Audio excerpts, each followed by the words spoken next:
Another way to do this type of classification or dimension reduction approach. By the way, you probably see in the MDS, originally our data is very high dimension, as high as the number of genes per sample. But after we do MDS, we're trying to use 2 or 3 or very few dimensions to represent each sample rather than all the 20,000 genes. And so this is a dimension reduction approach. Another dimension reduction approach is principal component analysis. And this one is a linear transformation of the original data onto a new coordinate system. By linear transformation, what we mean is supposedly the original data have 20,000 genes.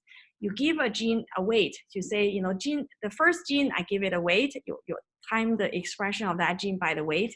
Plus, then second gene, you multiply by a coefficient. Plus, the third gene, the expression level, multiplied by the coefficient. So, and then at the end, you sum them together. Then that will give you kind of a new projection. And so principal component analysis, I want to use an example in here. Supposedly, we have a 3-dimensional teapot. Teapot usually is a 3-dimensional thing, but if we have to reduce it into 2 dimensions, which is now, supposedly it's all opaque. You don't actually see the shining or the things, right? If you only look at it in a 2-dimensional way, there are many different angles you can look at the teapot.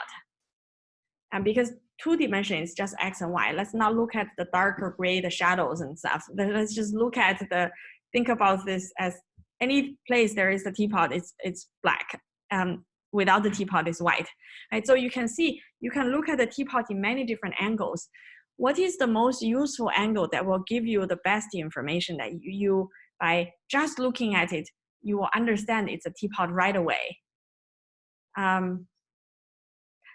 would imagine this one not being very informative, because if you don't know the color, you just look from the top, what you see is a circle with 2 things like this, right? You would not know what it is.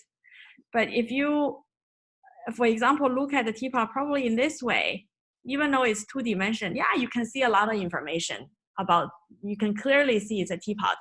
And so you can imagine when the data is of really high dimension, how do you project it in a way that even from 1 or 2 or 3 dimension, you can still capture the property of the original data.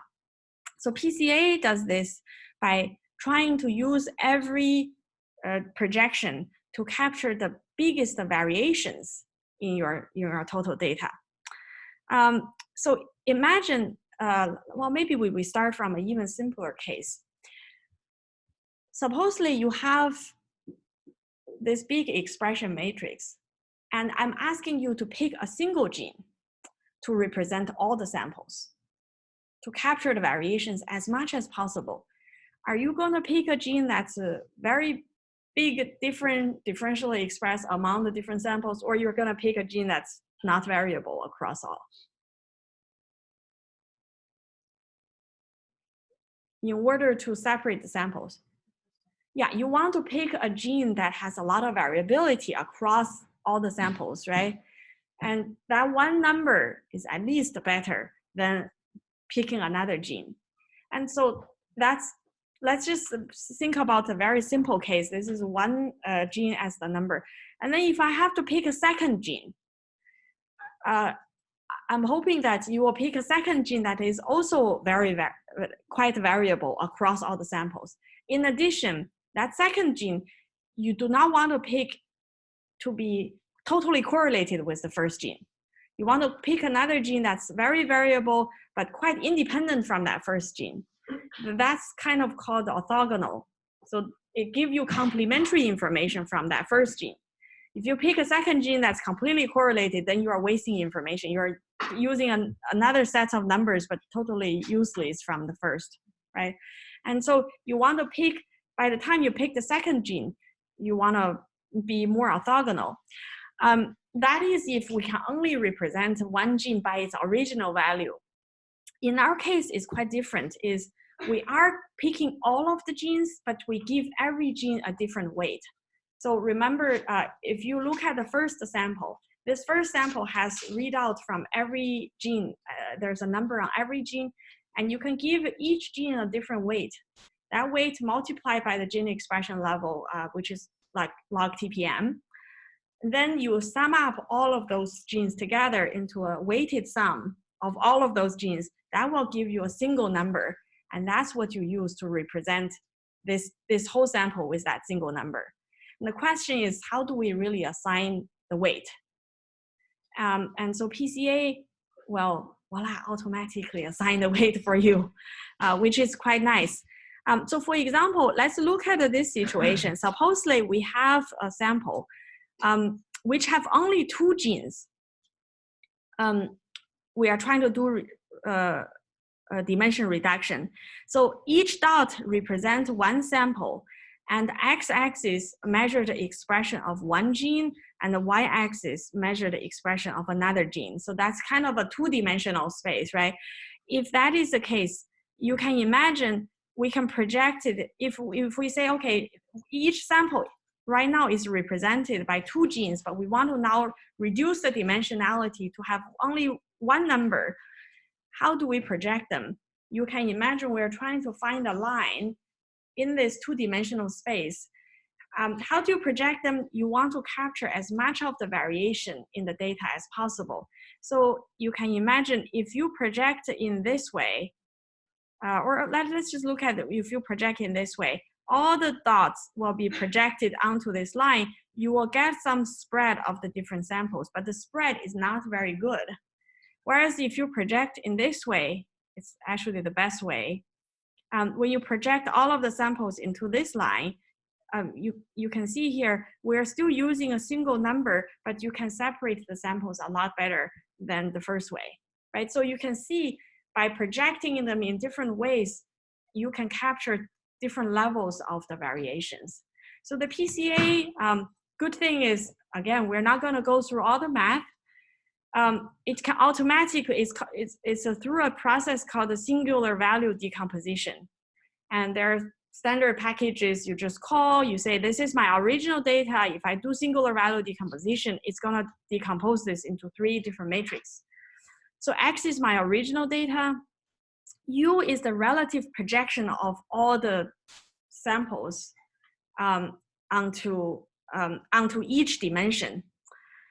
So for example, if my original data is 2-dimensional and I want to actually project them onto a single dimension, the V is the projection direction. So the first projection direction will be V1.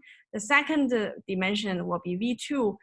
In a RNA-seq experiment, you can imagine you have a V1, you have a V2, you might have V3, V4.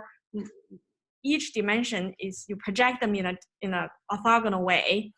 And U is how much the points are, like for example, this gene, this sample, when it's projected into the V1 direction, supposedly this is the center of your all the data.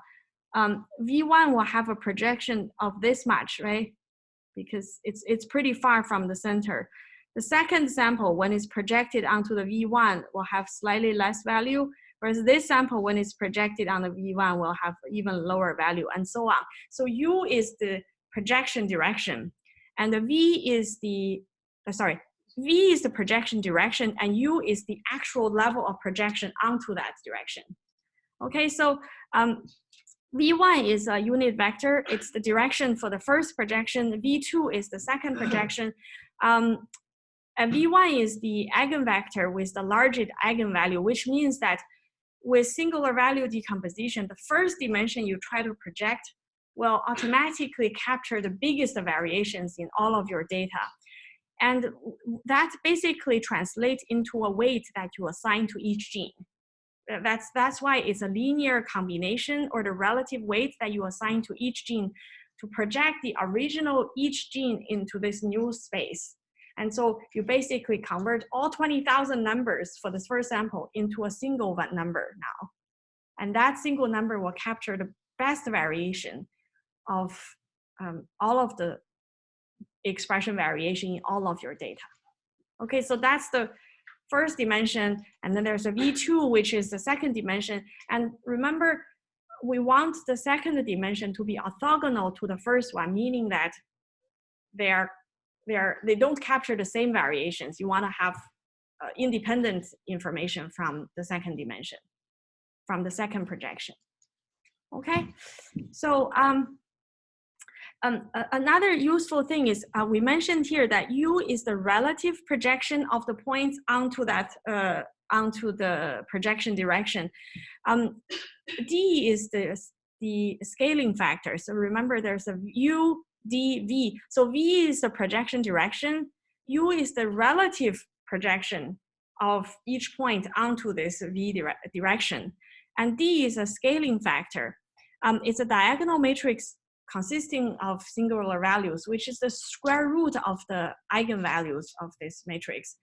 And if you look at the D matrix, what you will see is that the first number is the largest, the second is smaller, the third is like diagonal matrix. D1 is higher, D2 is smaller, D3 is even smaller, and so on. And if you look at this, this is D1, the eigenvalue is 8.2. The D2 is, sorry, actually, the eigenvalue is the D squared. Okay, so the matrix has D, but the D squares is the eigenvalue, which really capture the variations in the data using the dimension or the principal component you are looking at. So, so supposedly the first principal component give you an eigenvalue of 8. If you add up all your eigenvalues together and normalize them into one, this tells you the proportional variations that you capture. So basically, you can see the first principal component, D1 will be square root of this number, right? And it captures 69% of all the variations in your data. And then with the second principal component, now you project it with 2 dimension now. With the second dimension, the eigenvalue is this much, and it accounts for only 8% of all the variations in the data. So cumulatively, you now captured 77% of all the variations in the data.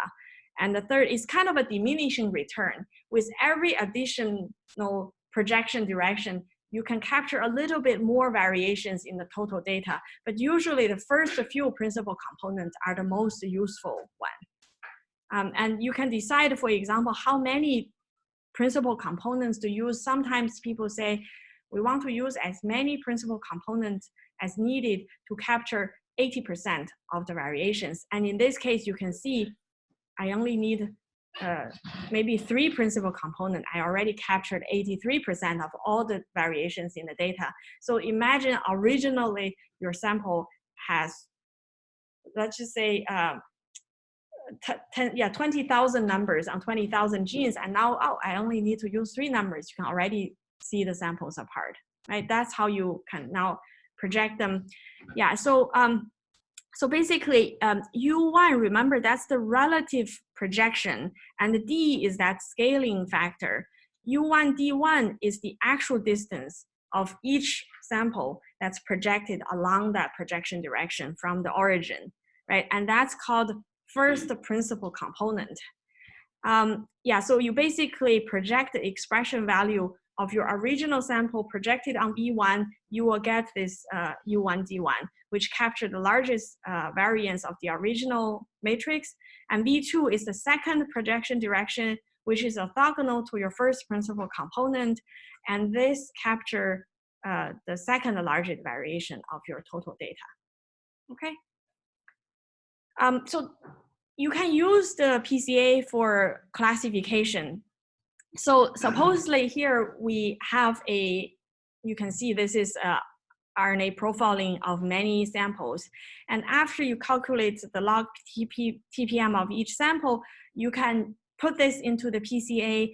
It will automatically project the samples.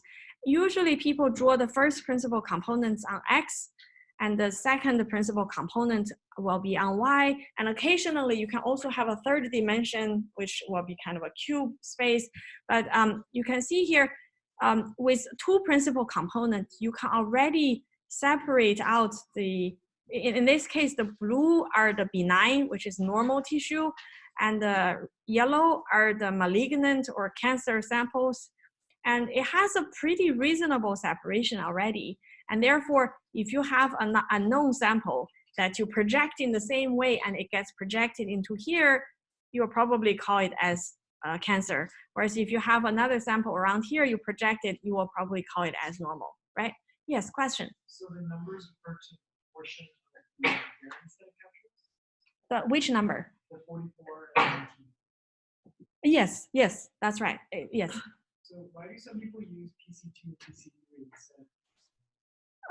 It depends what that PC1 really captures. I'll talk about batch effect right after this section. Yeah. If the data is normalized well, usually you look at the PC1, PC2.